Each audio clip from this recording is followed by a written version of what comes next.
इयत्ता 9वी मराठी विषयाच्या तासिकेत मी सौ सोनाली चुरी आपणा सर्वांचे स्वागत करते. आज आपण लेखन कौशल्य विभागाचा तिसरा भाग अभ्यासत आहोत.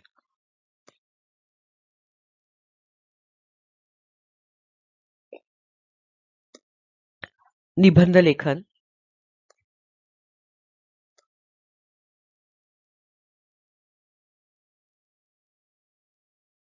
निबंध लेखनाचे एकूण 3 प्रकार आपण अभ्यासत आहोत. प्रसंग लेखन, आत्मकथन आणि कल्पना प्रधान. त्यापैकी आज आपण कल्पना प्रधान भाग बघत आहोत.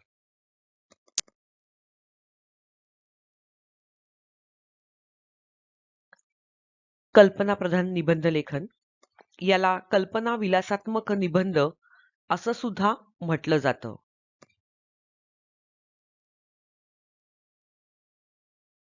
आता कल्पना प्रधान लेखन म्हणजे काय? तर आपण ज्या जगामध्ये राहतो ते जग निसर्गाच्या नियमानुसार चालत असतं. जसं दगड एका जागेवरच राहतो. तो स्वतःच्या प्रेरणेने काही हालचाल करू शकत नाही. झाड लहानाचं मोठं होतं, त्याला फळं येतात, फुलं येतात. पण ते झाड काही एका ठिकाणाहून दुसऱ्या ठिकाणी स्थलांतर करू शकत नाही. माणूस जमिनीवर वावरत असतो. मासा पाण्यातच राहतो. पक्षी आकाशात उडू शकतो. ही सर्व वस्तुस्थिती आहे. ती अपरिहार्य आहे.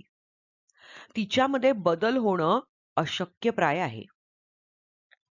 जमिनीवर वावरणारी गाय पक्षाप्रमाणे जर आकाशात विहार करत आहे, तर असं घडणं काही शक्यच नाही. परंतु जे घडणं शक्य नाही, त्याची आपण कल्पना मात्र करू शकतो. आणि जे घडणं शक्य नाही, ते जर घडलं, तर आपल्या सध्याच्या जीवनामध्ये कोणकोणते नवीन बदल घडतील, याची आपण कल्पना करू शकतो. या अशा कल्पना करून लिहिलेल्या निबंधालाच कल्पना प्रधान किंवा कल्पना विलासात्मक निबंध असं म्हटलं जातं.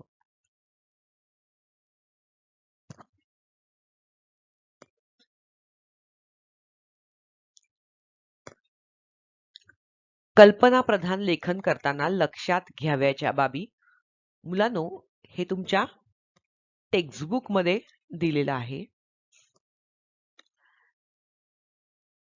आता ऍक्च्युअल आपण निबंध लेखन करतो त्यावेळेला कोणकोणत्या गोष्टी लक्षात घ्यायच्या, तर थोडक्यात सांगायचं झालं तर आपल्याला जी अशक्यप्राय वाटणारी जी कल्पना आहे, ती सुचण्यासाठी कारणीभूत झालेला प्रसंग निबंधाच्या सुरुवातीला द्यायचा. मग तो दैनंदिन जीवनातला सुद्धा असू शकतो. मात्र तो प्रसंग पटण्यासारखा असावा आणि आपल्या कल्पनेमुळे कोणकोणते बदल घडतील याची यादी करावी. किंवा जर मुद्दे दिले असतील तुम्हाला, तर त्या मुद्द्यांच्या आधारे तुम्हाला ते लिहावं लागेल. म्हणजेच काय, तर क्रम निश्चित करावा. आपल्याला किती परिच्छेद लिहावे लागतील ते या यादीवरून ठरवता येईल. आणि त्या यादीच्या आधारे किंवा त्या मुद्द्यांच्या आधारे परिच्छेद साधारणपणे किती ओळीत आटपावा लागेल याचा अंदाज आपल्याला त्यानुसार बांधता येईल. मग निबंध लेखन करताना प्रत्येक परिच्छेद तेवढ्या ओळींतच आटपण्याचा प्रयत्न तुम्ही केला पाहिजे. तरच आपला निबंध हा बांधेसूद होईल आणि विस्कळीत होणार नाही. चला तर मग बघूया आता निबंध लेखन करताना काय काय लक्षात घ्यायचंय. कल्पना प्रधान लेखन कौशल्याचा उद्देशच मुळात कल्पना करता येणं हा आहे. मुख्य कल्पना निबंधाच्या शीर्षकातच म्हणजेच टायटलमध्येच दडलेली असते. एकातून दुसरी कल्पना अशी कल्पनांची साखळी लेखन कौशल्य वाढवत असते. आपण जी कल्पना करतो ती कल्पना वास्तवाला धरून किंवा गमतीदार असणं गरजेचं आहे.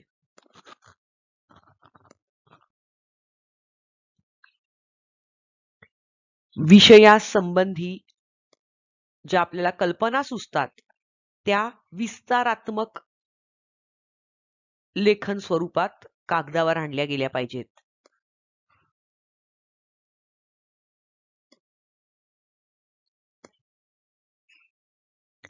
आता नमुना कृती मी तुम्हाला इथे तुमच्या समोर देत आहे.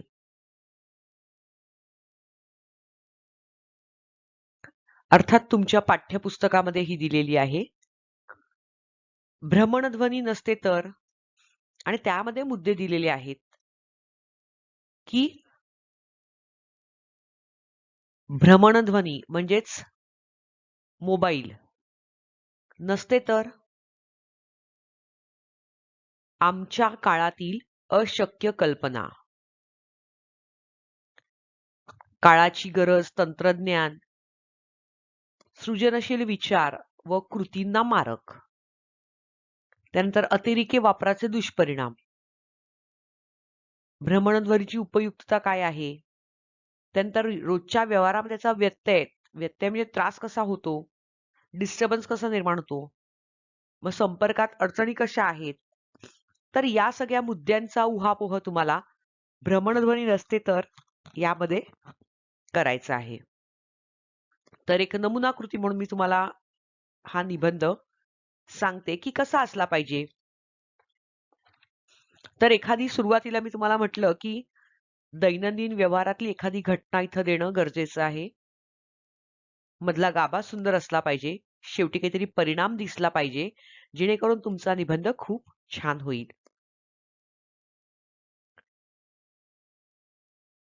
आता सुरुवात नीट ऐका.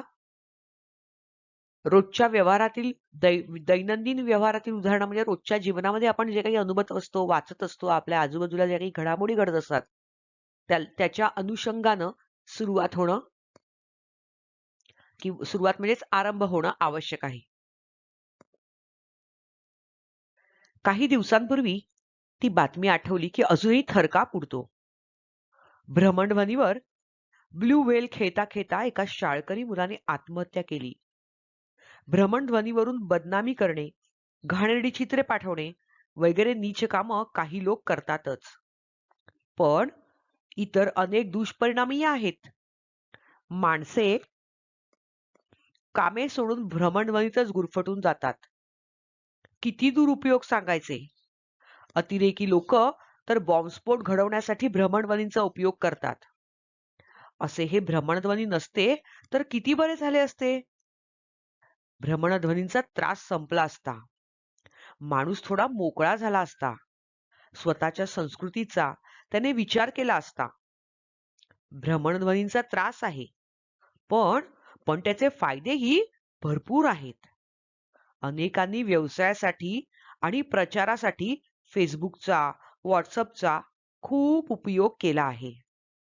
आपली कागदपत्रे, फोटो, व्हिडिओ हे सर्व आपण भ्रमणध्वनीमुळे जतन करून ठेवू शकतो किंवा जपून ठेवू शकतो. स्वतःचा चित्रपट तयार करू शकतो. नोकरीसाठी स्वपरिचय पत्र पाठवतो. तसे स्वतःची माहिती सांगत असल्याचा व्हिडिओ देखील पाठवू शकतो. आता भ्रमणध्वनीमुळे आपण कोणाचेही पैसे कधीही, कुठेही, कोणत्याही क्षणी देऊ शकतो. आपली बँकेतील खाती आपण बँकेत न जाता वापरू शकतो. आपल्या दैनंदिन कामांसाठी, अभ्यासासाठी भ्रमणध्वनीचा उपयोग प्रचंड प्रमाणावर होत आहे आणि मुले तसा उपयोग करूनही घेत आहेत. पूर्वी मात्र एवढी सुविधा नव्हती. पूर्वी संपर्क साधणं सुद्धा मुश्किलच होई. तसेच माहिती तंत्रज्ञान प्रगत नसल्यामुळे सगळीच कामं संथ गतीने चालत. आज हे चित्र पार बदललं आहे. भ्रमणध्वनीचा वाईट परिणाम हा तो वापर करणाऱ्यांमुळे घडतो. आपण वाईट गोष्टींना आळा घालू शकतो, तर भ्रमणध्वनीसारखी सुखकारक गोष्ट दुसरी नाही. तर अशा प्रकारे तुम्ही भ्रमणध्वनी म्हणजेच मोबाईल बद्दल लिहू शकता. आता पुढचा विषय मी घेतलेला आहे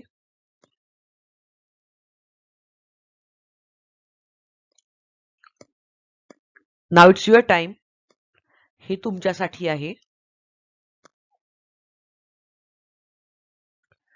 पाऊस पडला नाही तर. आता ह्याच्यासाठी मुद्दे दिलेले आहेत. पावसाचं महत्व, जीवन जगण्यासाठी आवश्यक, पाण्याची आवश्यकता, नदी नाले कोरडे, मानव पशुपक्षी, भयानक वातावरण, कल्पनाच भयंकर आहे. म्हणजे पाऊस पडला नाही तर तुम्हाला काय होऊ शकतं? तर असा हा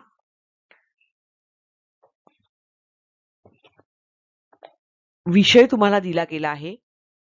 तुम्हाला कल्पना करायची आहे. मुलांनो, आपण बऱ्याचदा कविता शिकत असतो. एखादी सुवचनं, सुभाषितं, इंग्रजी थॉट्स हे आपल्या दररोजच्या वाचनात येत असतात. तर सुरुवातीला शेवटी किंवा मध्ये जर मुद्द्यांच्या आधाराने तुम्ही हे त्यामध्ये घातलत तर तुमचा निबंध जास्त प्रभावीपणे होऊ शकतो. जसं पाऊस पडला नाही तर हा निबंधाचा विषय मी तुम्हाला सांगते आणि तो कसा असला पाहिजे हेही तुम्हाला मी सांगते. आता आपण लहान असताना कविता शिकलो होतो. ये रे ये रे पावसा तुला देतो पैसा, पैसा झाला खोटा पाऊस आला मोठा. तर सुरुवातीला ही अशी छोटीशी कविता तुम्ही दिलीत तर फार चांगलं आहे. आणि मग त्या कवितेला अनुसरून तुम्ही पुढे जाऊ शकता. मी निबंध कसा असावा याची नमुनाकृती तुम्हाला दाखवते. ये रे ये रे पावसा तुला देतो पैसा, पैसा झाला खोटा पाऊस आला मोठा. असे कितीही म्हटले तरी पाऊस काही येईना, किती लहरी हाय हा पाऊस.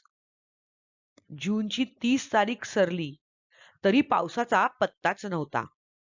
इतकंच नाही, पावसाची कुठेही चिन्हही दिसत नव्हती. उकाड्यानं माणसं बेजार झाली होती. मृग नक्षत्र कुठं दडी मारून बसलं होतं काही कळेना. जमिनीला भेगा पडल्या होत्या. उकाडा अतिशय वाढला होता. पावसाचे आगमन जसजसे लांबत होते तसतसे शेतकऱ्यांच्या तोंडचं पाणी पळत होतं. सर्वजण पावसाची आतुरतेनं वाट पाहत होते आणि मनात शंका आली, पाऊस पडला नाही तर.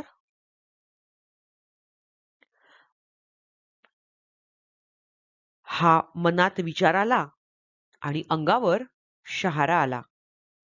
अंग शहारून घाबरून गेलं.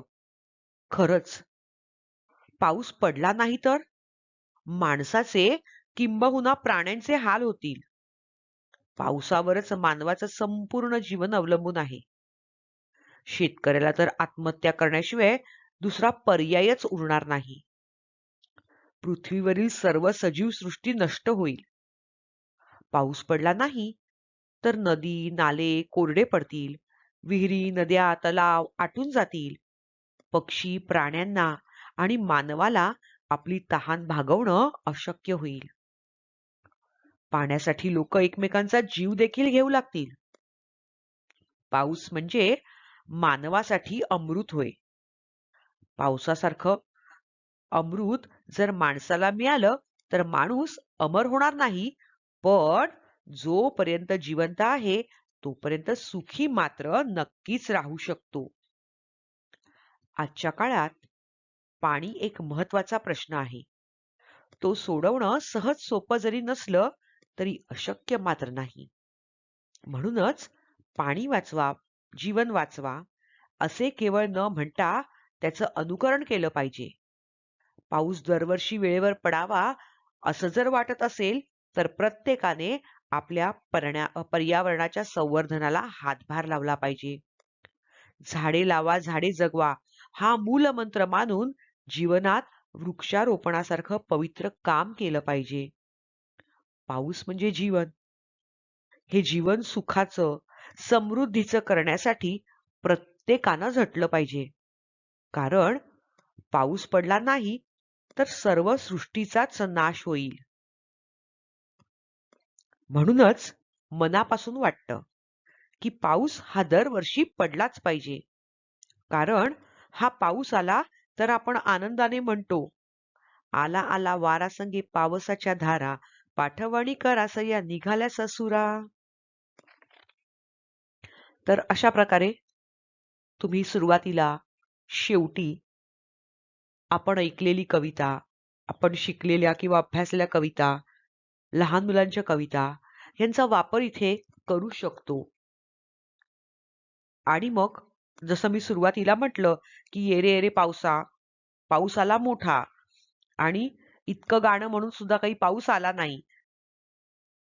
तर अशा प्रकारे जी सुरुवात केलेली आहे गाण्याला, त्या कवितेला अनुसरून, आणि मग मूळ मुद्द्यावर आलेलो आहोत.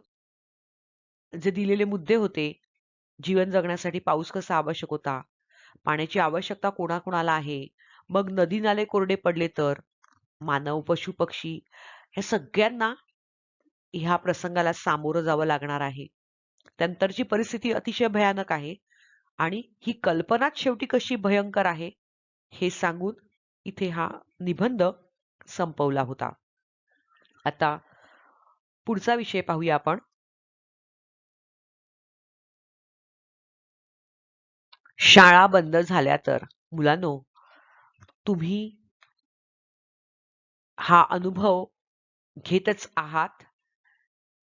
मी विषयाला जरासा हात घालून बघणार आहे, पण माझ्यापेक्षा अतिशय उत्तम निबंध तुम्ही लिहू शकाल, कारण तुम्ही विद्यार्थी दशेमध्ये आहात आणि विद्यार्थ्याला त्याची शाळा किती प्रिय असते, शाळेतल्या गमती जमती काय असतात, केवळ अभ्यासच नाही तर खेळ सुद्धा तुमच्या दृष्टीने खूप महत्वाचे असतात. मित्रांबरोबर शाळेतल्या मित्रांबरोबर शाळेच्या वेळात खेळणं, आणि अचानक शाळा बंद झाल्यामुळे 1 वर्षाचा अनुभव तुम्हाला मिळालेला आहे आणि त्या अनुभवावरून तुम्ही चांगल्या प्रकारे हा निबंध लिहू शकाल अशी आशा आहे. पण नमुना कृती म्हणून मी तुम्हाला आज हा निबंधाचा विषय घेतलेला आहे, शाळा बंद झाल्या तर. आता यामध्ये साधारणपणे असे मुद्दे येणं गरजेचं आहे. सर्वत्र अज्ञानाचा अंधार, वाईट परिस्थिती, कल्पनेचे दुष्परिणाम, प्रगती नाही. ही कल्पना कशी सुचली? फक्त खेळ मनोरंजन, कल्पना भयंकर शेवट, आणि तुम्ही कसे वागाल? तर या मुद्द्यांचा उहापोह करत आपण या विषयाला हात घालत आहोत. सुरुवातीला आणि शेवटी मी कवितेचा मुद्दा म्हणून वापर करते. ही आवडते मज मनापासून शाळा, लाविते लळा जसा माऊली बाळा. म्हणजे ही शाळा मला मनापासून आवडते, जशी माऊली म्हणजे माझी आई मला माझा लळा लावते, तशी ही शाळेने मला लळा लावलेला आहे, असा या कवितेचा अर्थ आहे, या काव्यपंक्तीचा अर्थ आहे, आणि हीच माझी सुरुवात आहे. खरंच शाळेचं महत्व बालपणापासूनच आपल्या जीवनात श्रेष्ठ ठरत आलेलं आहे. ज्या वयात आपली स्वतःची आपल्याला ओळख झालेली नसते, त्या वयात शाळेतले शिक्षक आपल्याला समाजात सन्मानानं कसं जगता येईल याचे पाठ आपल्याकडून गिरवून घेतात. मग हळूहळू आपण आपली ओळख समाजाला करून देतो. कुंभार म्हणजेच पॉटर ज्याप्रमाणे मातीच्या गोळ्याला सुंदर आकार देतो, तसाच आपल्या जीवनाचे शिल्पकार हे शिक्षक आपल्याला घडवण्याचं कार्य ज्या कार्यशाळेमध्ये करतात, ती वास्तू म्हणजे शाळा. सत्यम शिवम सुंदरम या प्रार्थनेपासून शाळा सुरू होते आणि मग प्रत्येक वर्गात ज्ञानदानाचं कार्य सुरू होतं.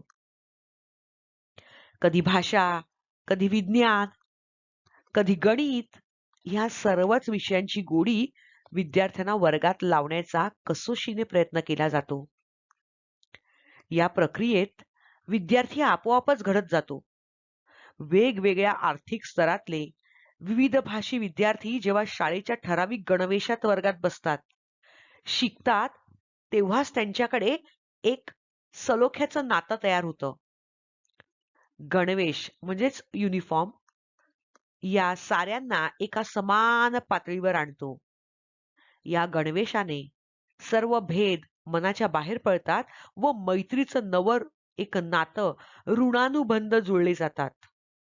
हे स्नेहाचे बंध पुढे आयुष्यात पदोपदी आपल्याला शालेय जीवनाच्या मधुर स्मृतीत घेऊन जातात. कधी कधी अभ्यासाचा कंटाळा येतो. वाटतं या शाळा बंद व्हाव्यात. पण हा विचार क्षणिकच येतो. कारण लगेच या विचारांचे दुष्परिणाम जाणवू लागतात. शाळा बंद झाल्या तर जीवनात संस्कार, शिक्षण, आपुलकी यापैकी काहीच राहणार नाही. कारण सहजीवनाचे खरे पाठ आपल्याला शालेय जीवनामध्येच मिळत असतात ना. ते सारे संस्कार दुरावतील व शिक्षणाशिवाय माणूस पशुतुल्य होईल. पशुतुल्य म्हणजे पशुप्रमाणे होईल. समाजात सर्वत्र हाहाकार माजेल. जीवनात ते प्रेम नाहीसे होईल. मैत्रीचे संबंध दुरावतील आणि विशेष म्हणजे शाळेत दिल्या जाणाऱ्या ज्ञानानेच मानवी जीवन सुंदर व सुसंस्कृत होणार, ते होणार नाही. माणसाची सामाजिकताच नष्ट होईल. विचारांची देवाणघेवाण जर झाली नाही तर सारा समाज स्वार्थी आणि एकलकंडा होईल. मग काय? सर्वत्र फक्त स्वार्थच स्वार्थ उरेल. शाळेत मिळणाऱ्या ज्ञानाने फक्त व्यक्तिमत्व विकासच होत नाही, तर देशाचा विकासही होत असतो. भारत माझा देश आहे ही प्रतिज्ञा नसानसात भिनते. इतिहासाच्या गाढ्या अभ्यासाने, देशभक्तांच्या प्रेरणादायी जीवनाने मनात राष्ट्रीयतेची भावना जागृत होते. म्हणजेच शाळा बंद झाल्या तर हा विचार मनोरंजनासाठी बरा वाटतो. वास्तवात हाच विचार आत्मघातकी वाटू लागतो. म्हणून तो सोडून दिलेलाच बरा. शाळा म्हणजे आनंद. शाळा म्हणजे आनंद. शाळा म्हणजे ज्ञानाचा सुगंध. फुलते जीवन आपुले जेव्हा लागतो हा छंद. मुलांनो, अशा प्रकारे ह्या निबंधाचा शेवट मी केलेला आहे. मला मुद्दामून अजून एक विषयाकडे तुमच्यासमोर मांडावासा वाटतोय. कारण हा कल्पना विलास आहे. वेगवेगळ्या कल्पना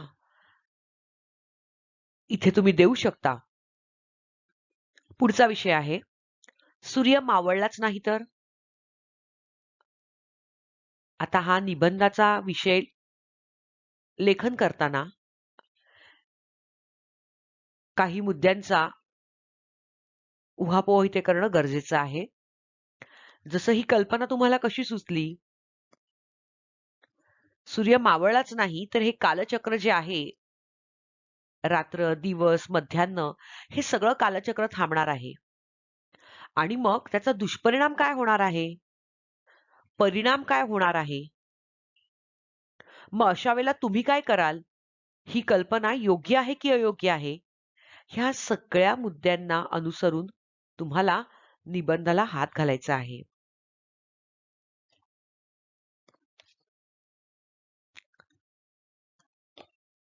आता ह्याचं उत्तर किंवा हा विषय कसा हाताळता येईल, तर हा विषय तुम्हाला कसा सुचला, ही कल्पना तुम्हाला कशी सुचली, तर त्याबद्दल सगळ्यात पहिल्यांदा तुम्हाला लिहावं लागेल. मग त्यासाठी आपल्या दैनंदिन जीवनात घडलेला प्रसंग आपण इकडे देतोय.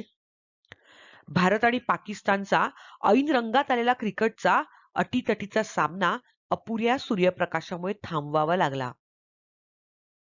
भारताचा हातातोंडाशी आलेला विजयाचा घास या अपुऱ्या सूर्यप्रकाशाने हिरावून घेतला आणि त्याचबरोबर माझ्या डोक्यात सूर्य मावळलाच नाही तर या विचाराचे थैमान सुरू झाले. खरंच सूर्य मावळला नाही तर काय मज्जा येईल नाही? मनमोकळेपणे हुंदडता येईल. अंधार होणार नाही. मग काय, या पृथ्वी तलावावर सर्वत्र प्रकाशच प्रकाश असेल. दिव्यांच्या रोषणाईची गरजच भासणार नाही आणि भारनियमनाचा त्रासही भोगावा लागणार नाही. सर्वत्र लख्ख प्रकाशाने सारी वसुंधरा झळकून निघेल. वृक्षवल्ली जोमानं वाढू लागतील. कुंजवनातल्या कळ्या उमलू लागतील, तर पुष्करणीमधली कमळं खुलतील. काय सुंदर कल्पना आहे, नाही का? पण सूर्य मावळला नाही तर धरणीवर काय अनर्थ ओढवेल, असा अंधुकसा विचार मनाला स्पर्शून गेला आणि मी भानावर आलो. सूर्याच्या रखरखत्या उन्हाचे चटके दिवसभर भोगावे लागतील.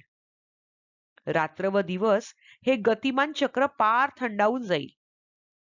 सूर्य मावळलाच नाही तर मग साऱ्या सजीव सृष्टीला विसावा देणारी शीतल रात्रही नाही. नभोमंडळातील तारका नाहीत. कवींना भुलवणारा चंद्रमा नाही. सार तापमान उष्णच उष्ण. अंगाची पार लाही लाही होऊन जाईल. जीव अगदी त्राहिमाम होईल. सूर्य सतत आकाशात तळपत राहिल्यानं साऱ्या चराचराचा दिनक्रम पार कोलमडून पडेल. लख्ख उजेड असल्यामुळे कष्टकऱ्यांना श्वास घेण्याची उसंतही मिळणार नाही. आज ज्याप्रमाणे वीज निर्मिती करण्यासाठी बुद्धिमान आपली बुद्धी व श्रम कारणी लावतात, त्याप्रमाणे सूर्यकिरणांपासून सजीव सृष्टीचा बचाव कसा करता येईल यासाठी संशोधन नव्याने करावं लागेल. थकलेल्या गात्रांना श्रमपरिहाराची डुलकी घेता येणार नाही. झोप नाही, मग स्वप्न नाही, मनोरथ तर नाहीच नाही. सारे कसे सूर्यप्रकाशासारखे रखरखीत होऊन जाईल. सूर्याच्या उष्णतेमुळे पृथ्वीवरील पर्यावरणाचा समतोल पार विस्कटून जाईल. नदी नाल्यांच्या, समुद्राच्या पाण्याचं बाष्पीभवन होईल. सर्वत्र सुका दुष्काळ पडेल. अंगातून घामाच्या धारा वाहतील, पण घोटभर पाण्यासाठी वणवण फिरत राहावं लागेल. तरी सुद्धा ते प्राप्त होणार नाही. भांडवलदार आपल्या गिरण्या, कारखाने सतत सुरूच ठेवतील. त्यामुळं मजुरांचं शोषण होईल. साऱ्या पृथ्वी तलावावरील सजीव सृष्टीचं चक्रच अस्तव्यस्त होऊन जाईल. विद्यार्थी वर्गाला मात्र मान मोडून अभ्यास अभ्यास करावा लागेल. हा विचार डोक्यात चमकला आणि मग मी सूर्य मावळलाच नाही तर या दृष्ट विचारचक्रातून बाहेर पडले. सूर्याने नियमित उगवलंच पाहिजे, नियमानुसार मावळलंच पाहिजे, या सारासार विचारापर्यंत मी येऊन पोहोचले. आणि सूर्य मावळताना ढगावर उमटणाऱ्या संध्याकारात मी हरवले आणि बालकवींच्या कविता गुणगुणू लागले. उठती वरती जलदानवरती अनंत संध्या राग पहा, सर्व नभावर होय रेखिले सुंदरतेचे रूप महा. आणि अशा प्रकारे मी माझा निबंध इथे संपवते. आता मुलांनो, पुढचा विषय आहे पृथ्वी बोलू लागली तर. यामध्ये पृथ्वीचा जन्म, माणसाची स्वार्थी आणि संकुचित वृत्ती, माणसाला तिचा उपयोग आणि त्यामुळे पृथ्वीला वाटणारं दुःख, हा विषय तुमच्यासाठी आहे. तुम्ही नक्कीच ह्या विषयावर छानपणे लिहू शकाल. चला तर मग वेळ न दवडता निबंध लेखनाला सुरुवात करा.